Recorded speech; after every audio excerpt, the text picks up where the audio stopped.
معظم الناس يا جماعة اللي بتتكلم عن الاحترام ما بتقولش الكلام الصح عليه، ما بتقولش ازاي تحافظ على احترامك قدام الناس والناس كلها تحترمك والكلام ده كله.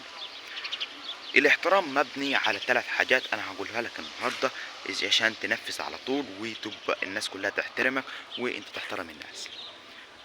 الاحترام ده عبارة عن تقدير الناس ليك، تقدير الناس ليك طول ما انت ماشي مثلا، وما يستخفوش بيك والكلام ده كله اللي انا فاهمينه يعني.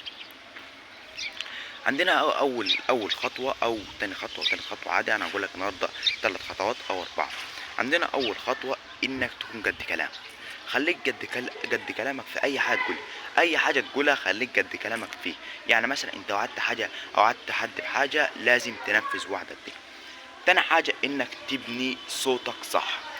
خلي صوتك حلو قدام الناس او نبرة صوتك تكون كويسه، وديت هيبقى افضل لك يعني. عندنا بقى تالت حاجة اللي هي آه المشي المظبوط. امشي مظبوط قدام الناس، يعني ما تمشيش تتمرجع لي هنا وهنا، استغفر الله، خلاص احنا في رمضان. ما تمشيش تعمل لي هنا وهنا وهنا وهنا الكلام ده كله انت عارفينه طبعا، انا مش عايز ابين يعني. فما تمشيش المشية دي، مشي وارفع راسك تكون مرفوعة لفوق عشان تبني احترام الناس ليك. وما تنساش تصلي على النبي، ما تنساش تحط لايك واشتراك طبعا بقى في القناة. ورمضان كريم، كل سنة وانتم طيبين. سلام.